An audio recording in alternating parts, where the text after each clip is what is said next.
Welcome to the Convergence Podcast. I'm your host, Ashok Shivanan.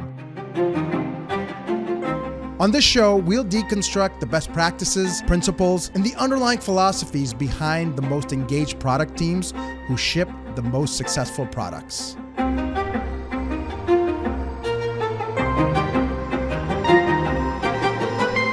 This is what teams are made of.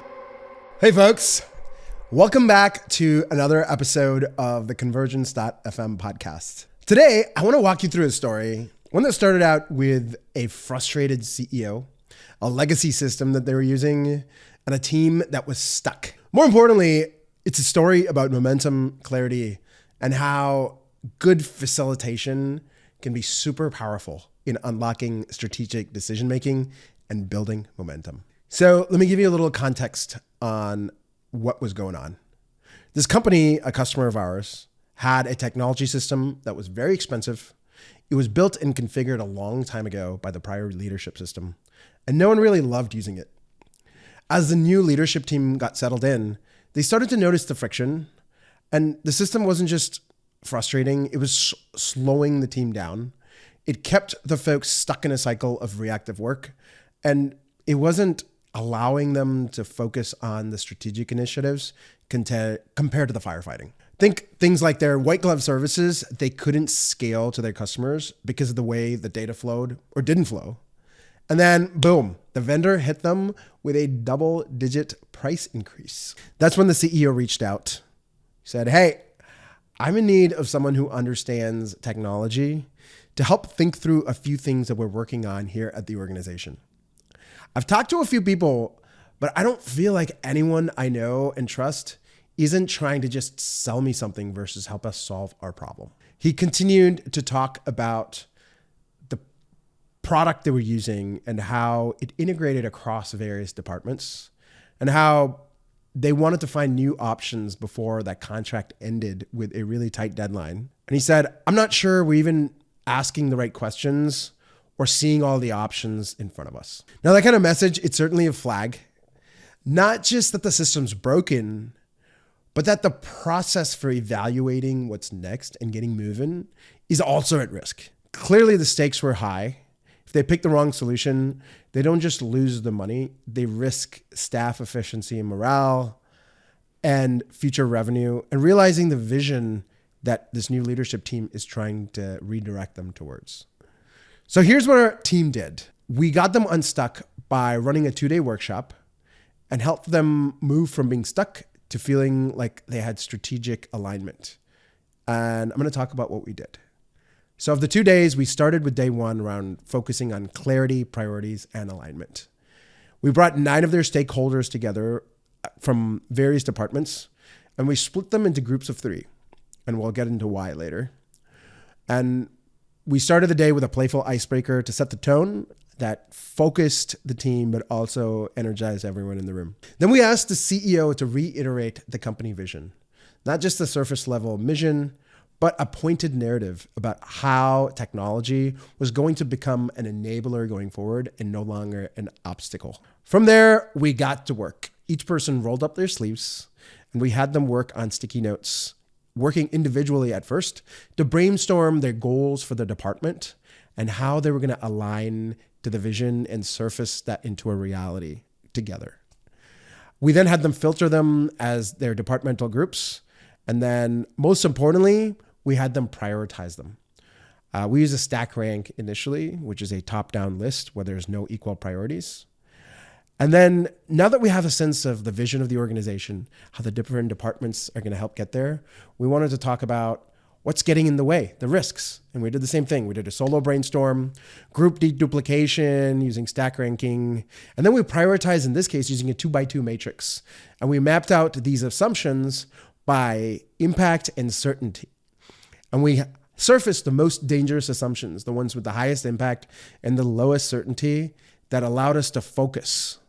And so each team ended up designing experiments to validate or de-risk those assumptions as part of the broader goal. So now we've got goals and risks both prioritized. So we zoomed in even further, this time on user stories. Each of the folks mapped out the user stories that they wanted the system to be able to surface. As an X user, I want to do Y so I can achieve Z. Now, it's hard work imagining what matters most when you can't have everything. But when we tied it back to the risks, the goals, and the visions, it gave the folks a way to gut check their prioritization. So with that, we were able to wrap the day up. And at Integral, we like to end most of our days with a plus delta L. What do we love about the day? The plus. The delta, what do we want to change about tomorrow? And the L, what's the most meaningful thing we learned? So the team left feeling like they had a sense of closure and very energized. And what did we have? Within one day of work, we had prioritized goals that surfaced the vision of the organization. We had prioritized risks and experiments. And then we had prioritized user stories for the new system. This gave us enough context and priority that we could draft an RFP as well as a scoring rubric for a new system. A pro tip, we used ChatGPT to generate the early versions of both of these, and that allowed us to spend a lot more time refining instead of reinventing. That moves us to day 2, where we focused on data, drafts, and decisions. Our goal for day 2 was to first think about integrations, which came up as a risk across all the departments. So we had folks work, again, individually around what data they need, where they need it from, and what the value and what difference they could make if they had this data. Again, we worked solo, then group, then across the organization. And some data pipelines were critical and daily. Others were quarterly board meeting fluff. So we knew what would drive the most ROI from automation. We mapped them, prioritized them, and then we added them to the RFP draft that we got from ChatGPT. And then we had the team look at this draft. The silent self-read, we called it. And we handed each stakeholder the draft RFP and rubric. They read, scored, and reacted, again, first individually, then together as groups. And they had debates around clarity, weightage in the rubric, and drove home what really mattered. And what we landed with is a draft RFP that was highly validated at this point internally to the organization, that reflected the company's goals, not just one of their vendors' architecture. We also used a scoring rubric as a benchmark by evaluating their current system against the rubric. And then a team helped build the artifacts together. So it meant that they had a sense of ownership and pride for these 2 documents now. And for me, most importantly, they were moving forward and they were no longer unstuck. What they thought would take 3 to 4 weeks, we managed to get done in a matter of 2 days or just 16 work hours. If you're running your own workshop or thinking about something similar to unlock a tough decision, especially if it has expensive tech like this one, here's a few things that made a big difference for us. The first one was solo work before group work. I believe that individual thinking before group consensus allows for individual ideas to the surface, reduces self-censorship, and unlocks the best ideas from the team. For the workshop nerds, there's some things you can go deeper on, like using the same Sharpies, the same color Sharpies, having everyone write in caps. So it removes this bias on whose idea it is and prioritizes the best ideas. Starting big and then going narrow, diverge to gather all the ideas, and then converge to prioritize. We use different prioritization tools, whether it's dot voting, stack ranking, 2x2s.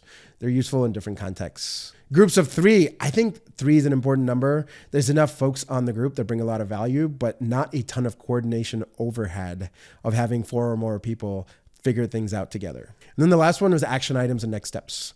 We made sure that we prioritize action items at the end of the sessions too, so that folks knew the next morning what they were going to go work on and no longer be stuck.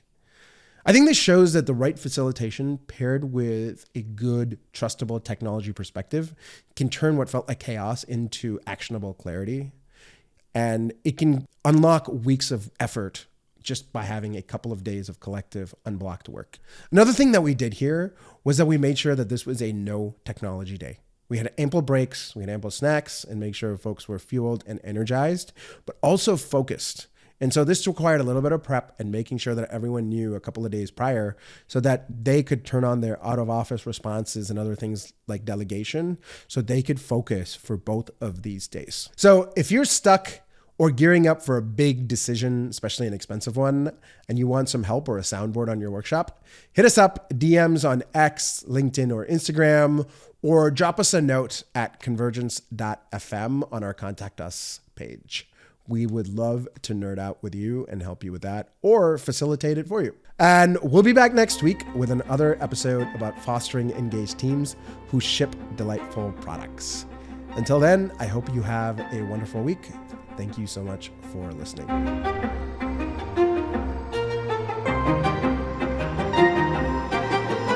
Thank you for joining me on the Convergence Podcast today.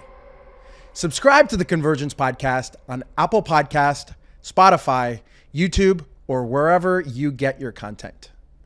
If you're listening and found this helpful, please give us a 5-star review. And if you're watching on YouTube, hit that like button and tell me what you think about what you heard today.